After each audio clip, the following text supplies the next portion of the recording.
Audio Jungle.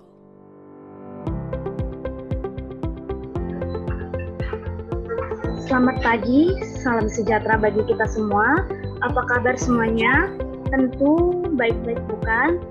Di era pandemi ini, semoga tidak menghalangi kita untuk belajar, termasuk saya sebagai siswa SMA Negeri 110 yang lagi belajar online, terutama untuk pelajaran matematika.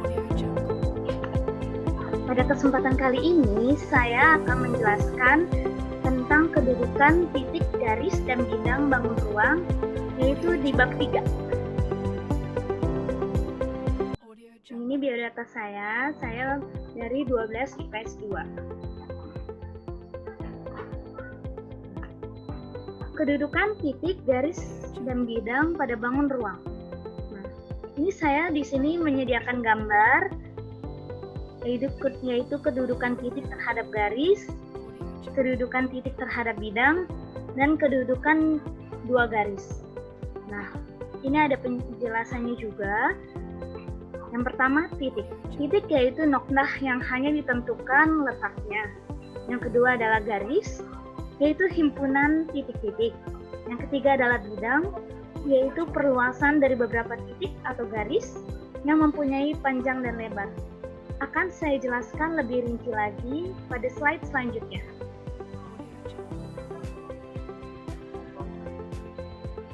Yang pertama, kedudukan titik terhadap garis. Dalam kedudukan ini, dua buah titik dapat membentuk tepat satu garis. Oleh karena itu, ada dua macam kedudukannya. Pertama, titik yang memang terletak pada garis. Yang kedua, titik yang memang terletak di luar garis. Di sini saya menyediakan gambar, yaitu gambar yang terletak pada garis dan gambar yang terletak di luar garis. Dapat kalian lihat perbedaannya. Nah,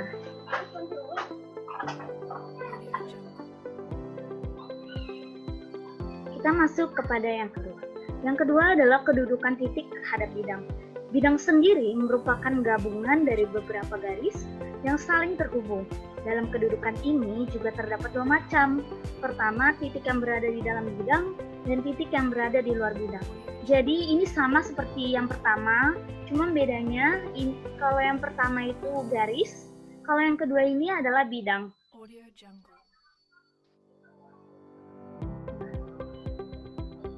Seperti yang telah saya bilang, bahwa sebenarnya sama, cuman hanya perbedaannya kalau yang pertama itu garis dan yang kedua ini bidang. Kalau kedudukannya itu sama, yaitu berada di bidang itu sendiri dan berada di luar bidang tersebut. Yang ketiga adalah kedudukan garis terhadap garis lainnya. Antara satu garis dan garis lainnya juga punya kedudukan. Ada tiga macamnya. Pertama, garis yang saling berimpit. Kedua, garis yang berpotongan, dan yang ketiga ialah garis yang bersilangan. Garis yang berpotongan itu terletak di bidang yang sama ya. Beda dengan garis yang bersilangan. Garis bersilangan ini garis yang terletak di bidang berbeda dan nggak punya titik persekutuan. Di sini juga saya menyediakan gambarnya, dapat kalian lihat sendiri. Garis berimpit, garis berpotongan, dan garis bersilangan. Ini contoh-contoh gambarnya. Kalau untuk garis berpotongan itu sendiri, yaitu terletak pada bidang yang sama. Sedangkan untuk garis yang bersilangan, terletak pada bidang yang berbeda.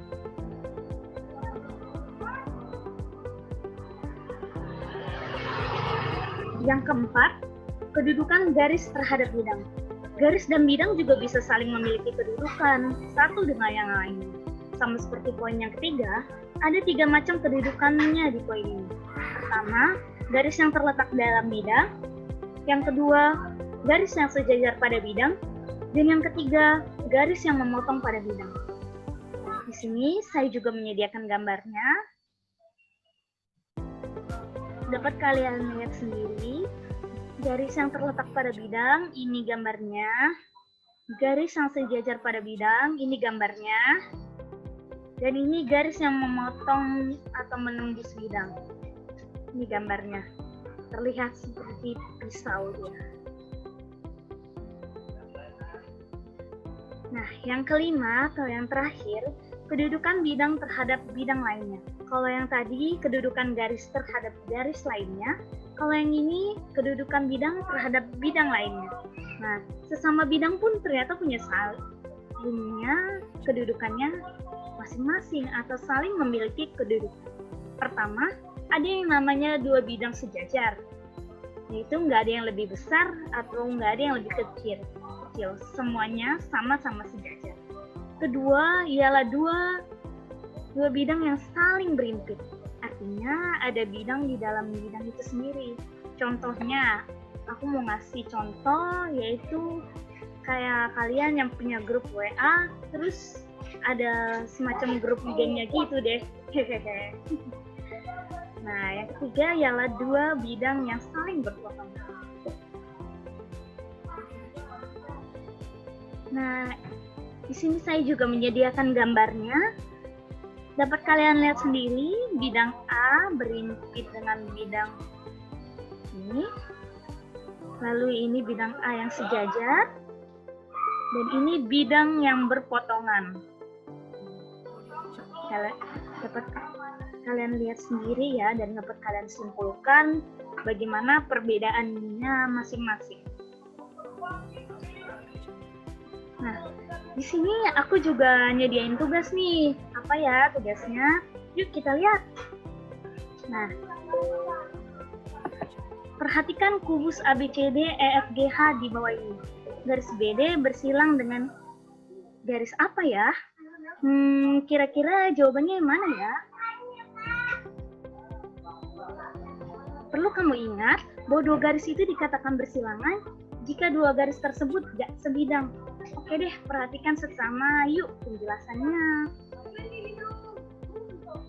Nah ini, garis BD dan garis FH itu terletak di bidang yang sama, yakni BDHF dan nggak punya titik persekutuan. Jadi mereka nggak bersilangan. Kemudian garis BD dan DF terletak pada bidang yang sama juga, yakni bidang BDHF, dan punya titik persekutuan yakni titik B. Jadi kedua garis tersebut tidak bersilangan. Nah, garis BD dan AC terletak pada bidang yang sama, yakni bidang ABCD, dan punya satu titik persekutuan yakni titik P. Dengan kata lain, kedua garis tersebut tidak bersilangan.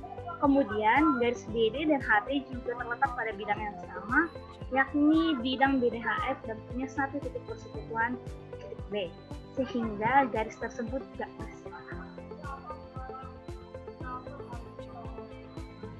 Nah, ini gambarnya, saya juga memberikan contoh gambarnya, dapat kalian lihat sendiri dan mungkin bisa dicocokkan dengan penjelasannya. Nah, dengan kata lain, garis yang bersilangan ialah garis BD dan EG.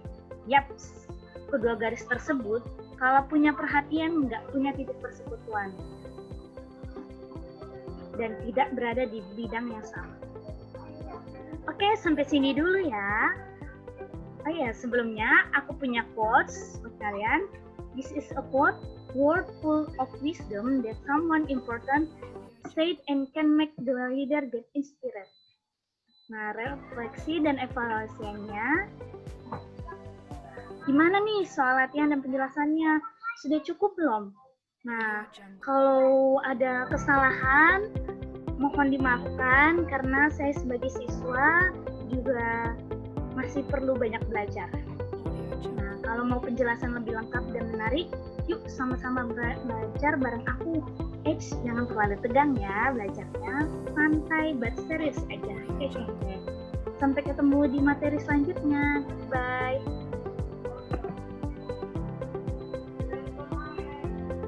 Oke, sampai sini dulu penjelasan kali ini. Semoga dapat bermanfaat. Sekian dan terima kasih.